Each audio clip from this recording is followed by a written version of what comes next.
All right, what's up, everybody? We're back. I have another video that I have to do. Made some changes to the board. Shocker, I know. But I have not yet ever showed you this part of where I do these videos. This is the church sanctuary. So just down the hall from where I do some of these videos is where I stand and play and worship on Sundays. But I thought I would open up here. There's been some changes to the board. Shocker. I know I keep making updates when I say that I won't, but TONEX came out with some V2 stuff that I have to check out and try. And I want to talk about it with a couple other changes. So let's head over to the office and get started talking about what is new on the Pedalboard. All right, here we are back in the office once again, which I don't know if I've ever told you that. This is my office. Just so you know who I am, in case you're new here, my name is Braxton Powell.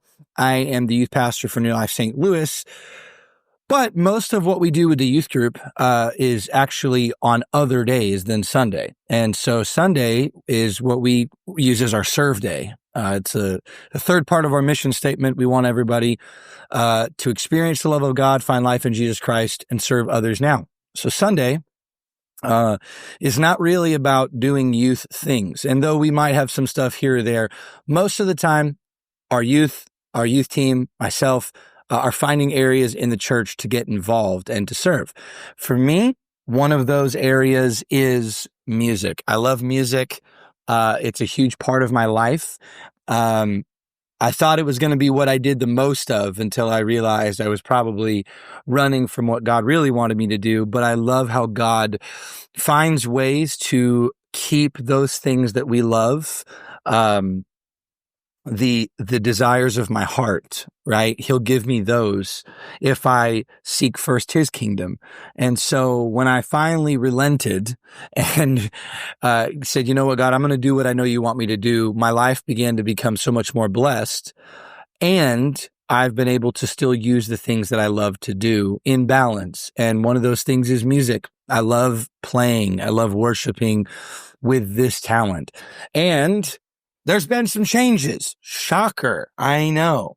There's a couple things that I was waiting. I wanted to do a video just about this topic in general, but the V2 captures for TONEX are hitting the market. If you watched my last video about TONEX where I said I switched, still loving it. I'm still enjoying it. I got on with a guy named Samuel and I was using his stuff. Absolutely love his stuff. 100% love his stuff. He's still working on getting his captures done though. So for now, because I wanted to try out the new V2 captures for a very specific reason, which we'll get to in a moment, I'm using some tone factor stuff. And so we got that loaded up, but I've made some changes based on the last month or so of playing. And I had an idea, but I think the slightly large elephant in the room is that the pedalboard is different yet again. So I want to talk about that and talk about the TONEX stuff with the new captures. So this is what we were running. If you watched my pedalboard video for 2025, I already changed. I'm so sorry. I'm a creature of habit, and my habit is to change and do different things. This, however, was so good. I don't remember what brand this was. Hold on, I taped it up. Let me see if I can get under there. Stritch. Whatever that brand is. It's from Amazon. I think I paid like $40 for it. Here's why I liked it. I liked how that it's different than most pedal train style boards, and that they're very rectangular, but they only support like maybe 2 rows of pedals in length. And if you want 3 rows, you have to get the big stuff. And then you have like the classic junior size, which is like way too small for me. So I found this. I think it's like 17.5 by 18. It's almost a square. And I loved it. I really did. I liked the look, the vibe. I liked that I could get 3 rows. It was good. It worked very well. Really, the only problem that I ran into was mounting my power. For the first few months, I just tried to do dual lock. The problem, though, that I ran into with that was power supplies heat up. And while it would be good for a while, when I'd go to pick the board up after a Sunday set, it would just fall off. So the way that I remedied that was I kind of finagled and MacGyvered a zip tie around part of the frame itself to help hold it. And that actually worked really well and was doing just fine. And then I had my buffer under here. But let's go back in time a couple of weeks, maybe like a week. I don't know. I'll put up some pictures when I tell this story so you know what I'm talking about. I was perusing through the network that is known Facebook Marketplace, probably the bane of my existence because I waste too much money already. And buying things for no reason or just to have or seeing things that I like probably doesn't suit my type of personality well. However, I came across this pedal board that I'm putting up on the screen, and it kind of struck my interest. At first, I thought it was cool and it looked homemade. I was like, that's cool. I, checked out the listing, talked to the guy. And for about a night or so, I was thinking about actually buying it. I loved the idea of this wooden board that had some in and output drilled into the board. And I loved that it was a lid design. And all of a sudden, my brain began to run about how I could put the TONEXs under the board potentially, or my DI. I have a better solution for running power rather than trying to Velcro it. And so for a little while, I was like, oh, that'd be kind of cool. And I think he had it for like $120.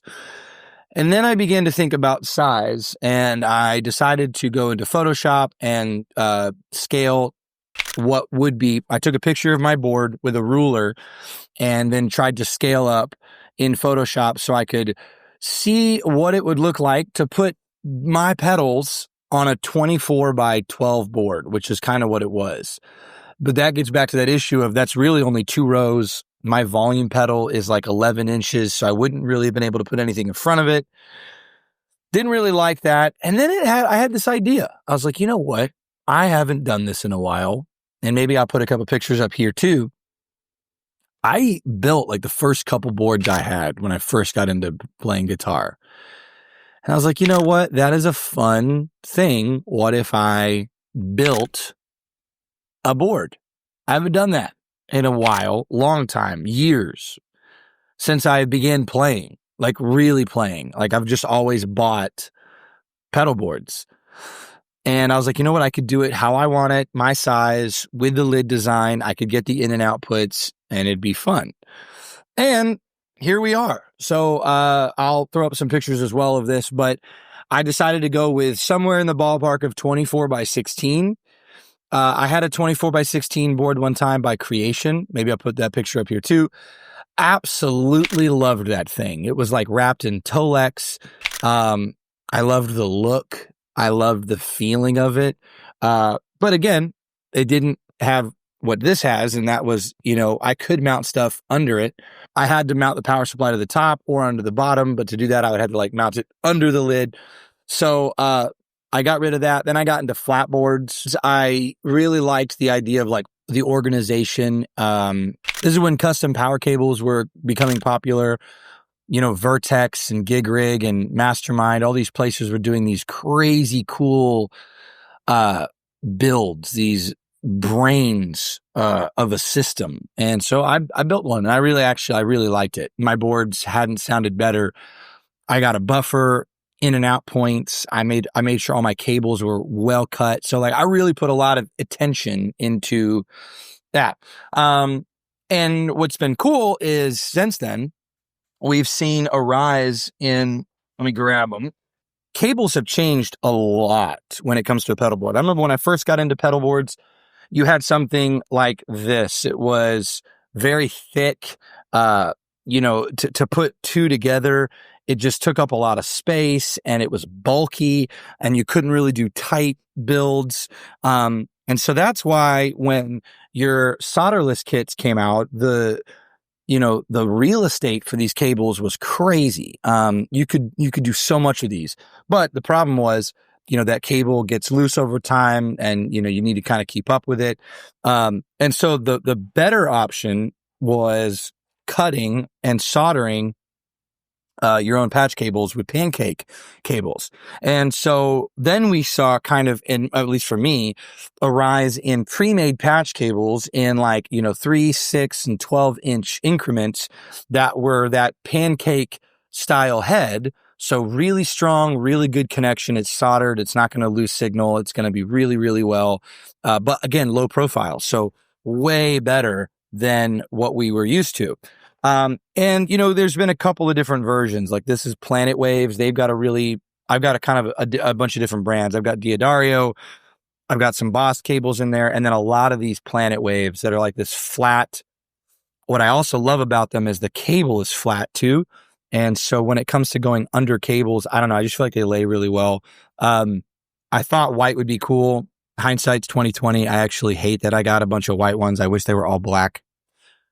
You live and learn. But it's cool seeing all these different things that have come, right, with guitar pedals and cables and different stuff. So we're back to my favorite size I've ever had, and that is a 24x16 drive section, wet section. Now the amps are on the board, not off the board. But this is it. I built this. So I'm going to use my phone, and I'm going to show you kind of what it looks like and kind of walk you through it. And then we'll do some tone talks and talk about TONEX. All right. So again, 24x16. And so we've got the whole drive section, goes through here into the volume, into the chorus, the vibrato, delay, reverb, amps. Cool things to mention. Move this. It doesn't matter. We've got an input side for my guitar. And then on this side, we've got left and right outputs with the XLR. And obviously there's some new stuff. We'll talk about that. But the fun part is that I can lift this up and access all the things under there. So we've got 2 volts running. We've got the one spot, the DI, forgive the rat's nest. I need to clean that up, but it works. So this is the board. So it goes in through here, up into the buffer, compressor. Now, when I was kind of laying everything out, I'll put this picture up. Could not get it to look good without this thing. I was like, man, I'm going to need to get some more stuff. And especially since I was putting the DI on the bottom. And I had this gap that I ended up with. I liked this setup, but I had this space right here. And I was like, you know what? I need to get back into looping, not like recording looping, but like having control over what pedals are on or off. And so I just hopped on the local guitar stores, Guitar Center, Music Around, looked at what they had used, and saw that someone had this Joyo PXL4. Now, I've seen these before back when I first got into building boards and didn't really know much about it. And it was like $60. And I was like, okay, this is cool. This would be fun. And so here's what it does. It technically does have 4 isolated inputs, right? So come in and then a send and return, send and returner. So I could do that 4 times. And it does have banks, right? So I could program, let's say if I go to bank 2, preset 2, I could hit edit. And let's say I wanted loop 1, not loop 2, but loop 3 and loop 4. I could do that and then store it. And whenever I hit bank 2 preset B, those 3 pedals would then be in the chain. And that's great, except for the fact that I can only ever access 2 presets at a time. And they're not stackable to my knowledge, right? So if I have A on, which is loop 2, and I put loop B on, it only goes to loop B, which is loop 1.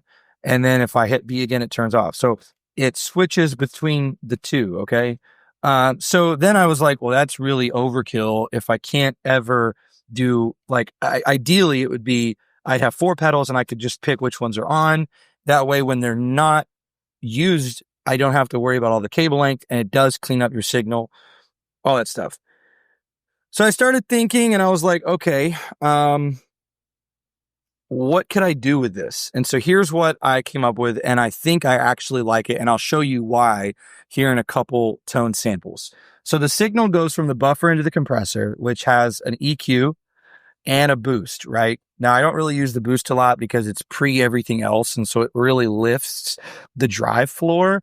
It's not a volume boost. It really it changes the input gain of all of these. So I don't really use it that much. I really use the EQ and the comp. Then I go into the Morning Glory because I almost always play with this on as like a preamp pedal to just drive. If I'm doing some super clean stuff, I can turn it off. That's fine.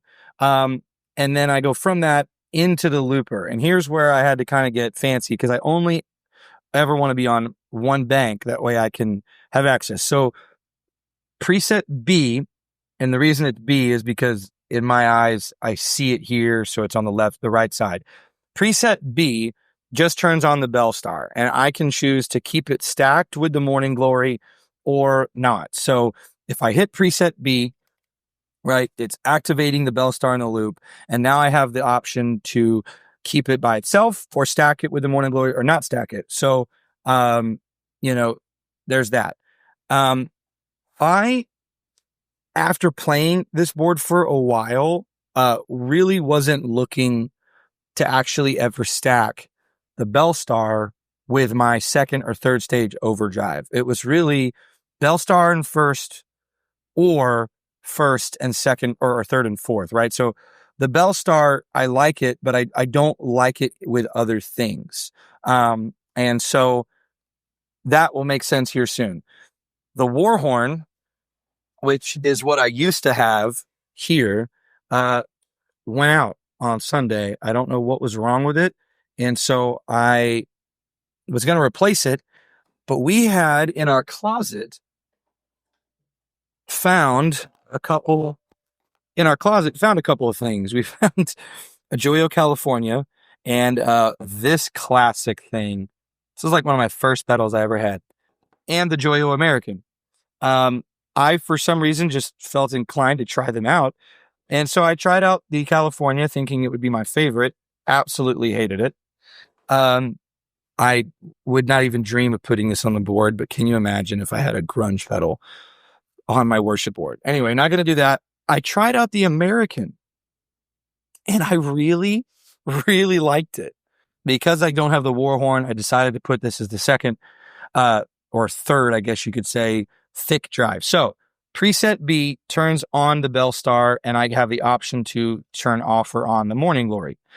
Similarly, preset A is loop 2, but loop 2 is actually both of these pedals. It goes into the Dumble, into the American, and back. So what that means is, so right now, if I was playing just clean with the Morning Glory, I could do like my classic bluesy style stuff. And with one click, I'm in like super lead tone. So I'm not having to click off, on. I just click here and it switches between these two and this one with the option of coloring it. So if I don't need as much gain, I can turn off the Morning Glory if I'm on this preset. And similarly, if I know that I want more than this, but less than these two, I can just turn that off. So I'm really using this as like an enhancer to this, lifting kind of everything and adding some drive to it. And I think it sounds really good. So for the tone samples, right, I start just with these two into the amps. I can add some secondary style stuff with some color options. So like solo or whatever, big parts of the song change. I can, with one click, switch between this pedal to these two pedals and have really good lead tones. And then be able to kind of color it a little bit as well. Now, at first, I thought that was going to be really overkill for using this. But playing with it recently, it's been nice because on some songs, to quickly go from high gain to low gain is kind of difficult. So to know that I could kind of just with one click switch between my mid to high is very nice. And having this outside, that way I can always have that as like a color to everything. So it might be a little confusing. If you're wondering why I didn't put like the Morning Glory here or whatever, it has to do with some cable length problems. I literally used every possible cable I could to do this. And so I needed to come out of this straight to here. I didn't have a cable long enough to go here, at least just in my head. So I had to do it that way, but it works. All right, editing Braxton here. I just want to make a quick update. I'm not going to change it yet. And when I do, I will keep a preset set up like I already had, where I've got a lead and a rhythm tone on A and B. But this does not have stop mode, which was one of my initial kind of like letdowns. However, I had an idea while editing the video that does each channel, do they send signal while you're in edit mode? And they do. So what does that mean? It means that I can go to edit mode and whatever channel I access comes on live. So I could put all of these in an individual loop, go to edit mode, and have 4 switches like a normal bypass looper. So it would be Morning Glory, Bellstar, American, not a Dumble. And so I could live pick what stacks I want to make. And then, but I have to do it in edit mode. So I'm going to do that eventually, but I just made that discovery. So if you're wanting to pick something like this up, it is possible to do that. You would just have to be in edit mode all the time. And so for me, I can keep bank 1 as my lead preset, rhythm preset. And then if I go to bank 2 and with my foot hit edit, now I can access all 4 channels at one time. So we go from this to the volume, which does the tuner, from the volume down to the chorus, up to the vibrato, which then starts the stereo, into the delay, into the reverbs, and into the amps. And then those amps go down into the Walrus DI, and then that is patched into this output here. All right, so that's kind of the new update. And then I decided, after playing for a little bit, that I realized I needed something else with the TONEXs. I do play bass sometimes, and it's nice to have a tuner, and it's nice to have a compressor, and a little bit of preamps. And if my board is already up there, or I already know how this works, with these being capture-based pedals, I had an idea. So instead of running them in just stop mode, I am now running them in A and B mode, and I've done something. So right now, with the captures I'm using from Tone Factor, on the right, I have a Fender White Lightning, and then on the left, I have a JMI, AC30 style amp. That's my classic tone. So the green is good. Green means go. So if I ever wanted to get super gospel-y, if I go to the red side of this, it's the same exact amp. So now I've got 2 White Lightnings, clean, feels a little bit better. And so if I wanted some more gospel stuff, if I felt like the AC30 style tone was just a little too chimey or didn't have a lot of low end, I can change that. So that only changes this from a JMI to a White Lightning. If I'm playing bass, I will plug into the right side. And if I do this, this is now an Ampeg 8x10 bass amp. So, and I can use whatever I want. I can send the compressor. I could do a little preamp push. I could push a little this, a little that. Never any of this, but maybe use some drive stuff and the tuner. But I've got an actually dedicated bass amp capture that is coming out of the right side. So I feel like that's pretty cool, and I'll show you a little bit here in a second. But that's the board. I said I wasn't going to really do much more this year, so maybe I lied. But let's do some tone samples. All right, tone sample. This is clean without Morning Glory. So this is just compression into the JMI and the Fender White Lightning.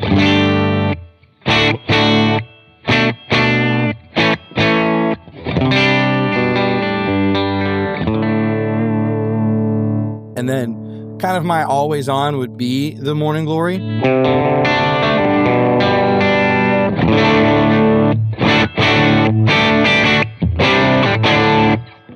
Something I didn't mention when I was showing you the board, I was getting phase issues with the TONEXs. And so when I was done the video, I zoomed in on the recording, and the peaks and valleys were not lined up. So they were opposite of one another, which is a sign of obvious polarity problems. They cancel each other out. So that's why you get that weird kind of dead sound. You can fix that by just flipping a polarity switch. Unfortunately, I didn't have one on my DI, but I could throw one in on my DAW and on the soundboard when we play on Sundays. But I can confirm, at least, how I'm running it right now. These with the V2 captures are now in phase with one another. So that is a huge, huge win when it comes to playing. And so very pumped. But clean tone, I like it just because it's right there. I have a lot of options. There's a lot of character with running the amps kind of heavy, plus having this Morning Glory on. So I like it. I like having amps that feel like they're reacting to my playing. So let's talk about this switcher real quick.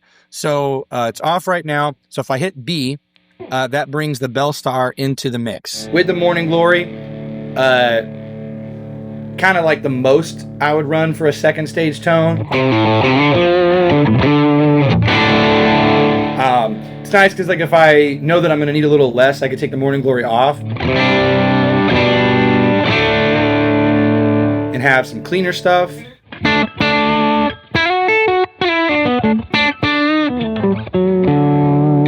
But have some push if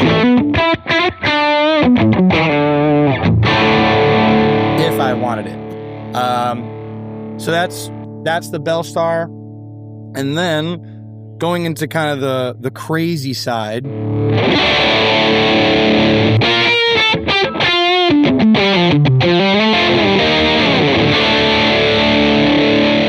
where I would use this mostly, obviously, like big solo parts. We're doing Your Great Name on Sunday, so that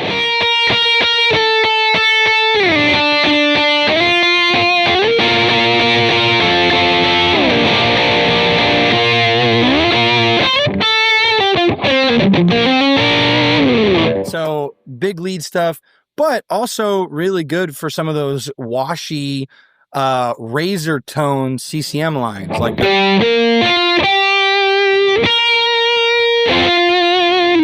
or Lion and the Lamb.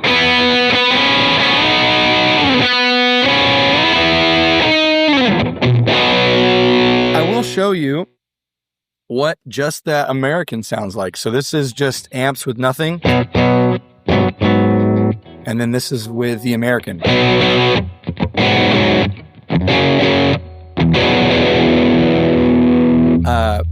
I think it sounds really good.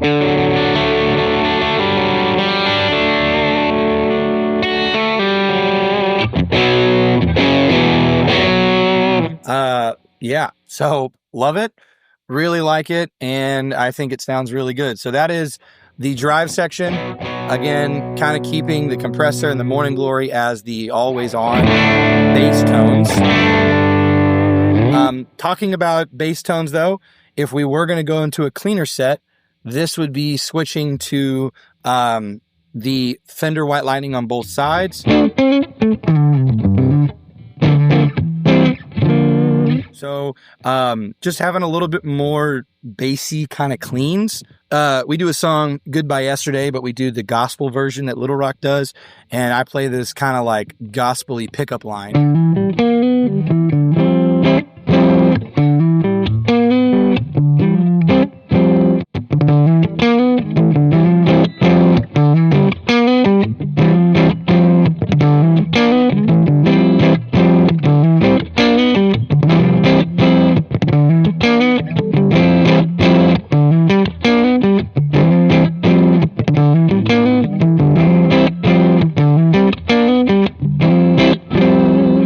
So that's that. If I ever wanted to have a little bit of a cleaner tone, I have it.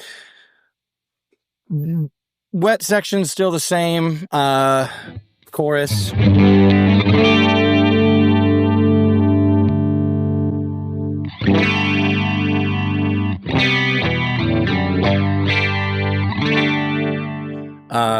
And then delay and reverb, obviously we got the quarter note with the dotted eighth. I do have a patch that I made if I ever wanted a pog sound.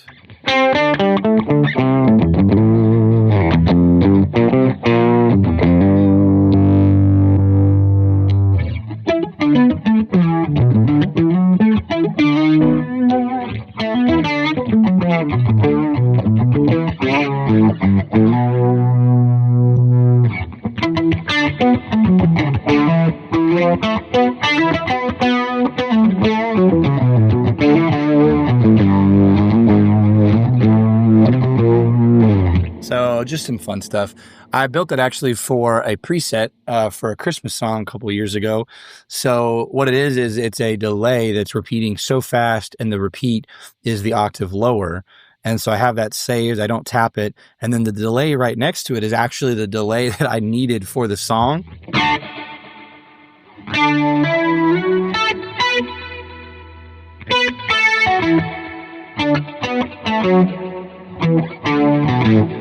So fun stuff. And then, but yeah, most of what I'm playing is dotted eighth or quarter note.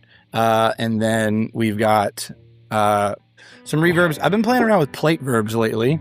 So this is like the first one.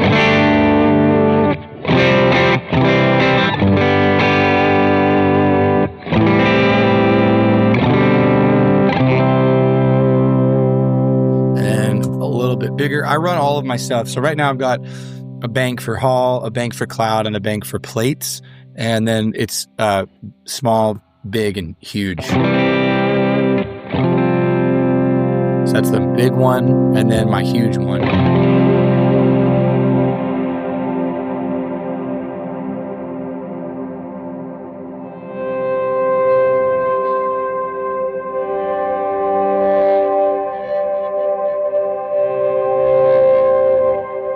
So all of my presets are set up like that. Hall, and then the big, and then the huge one.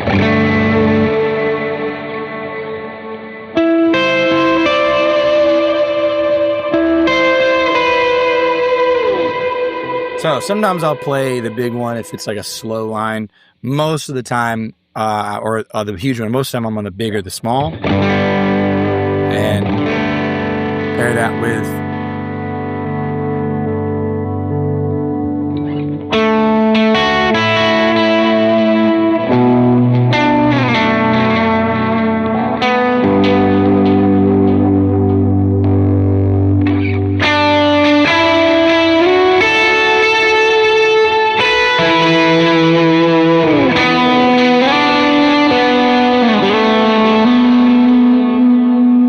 if I was doing like some razor tone stuff.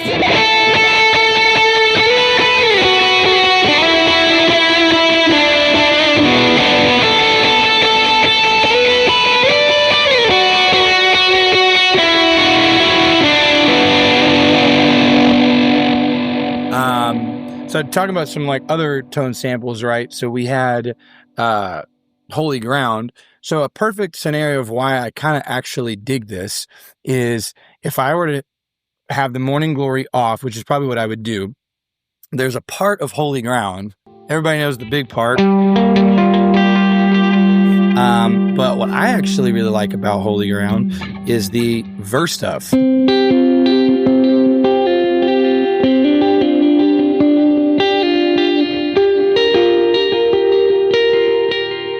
I like playing that with my second stage.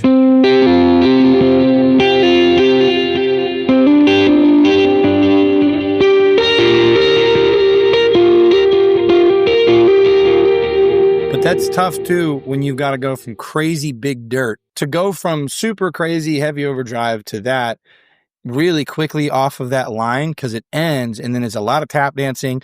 I have to switch pickups. This actually makes it nice. So I'll show you what I mean. So if we were playing that line,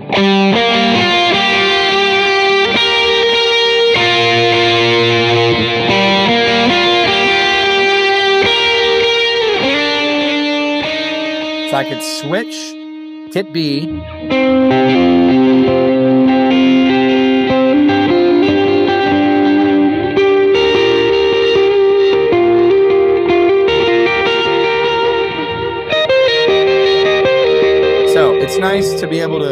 have that. I think it does add some functionality. Another one is Lion in the Land. Now this one I would play with the Morning Glory on.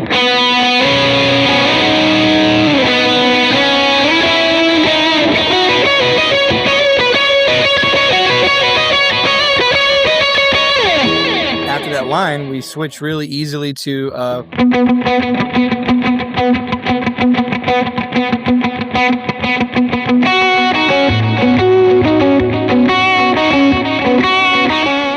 and then we're back into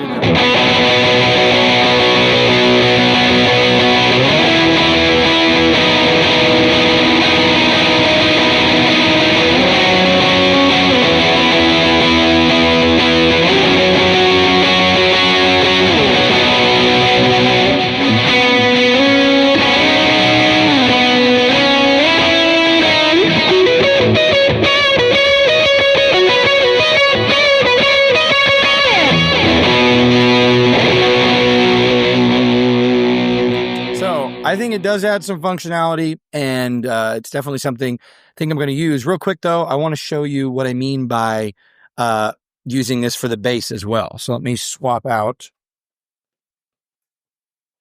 All right, so now I have the bass, and this would be if I was just playing through the JMI, which is not a problem. I just felt like when I would do it, it would just, I don't know, break up a little too easily, and preamps, it was fine. But I do think it sounds better switching to.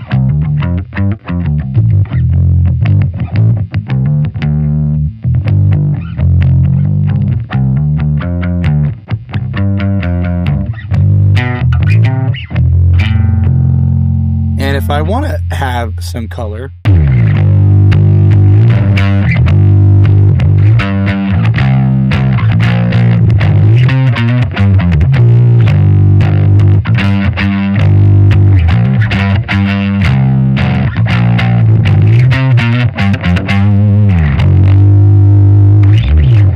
so a little bit of fun.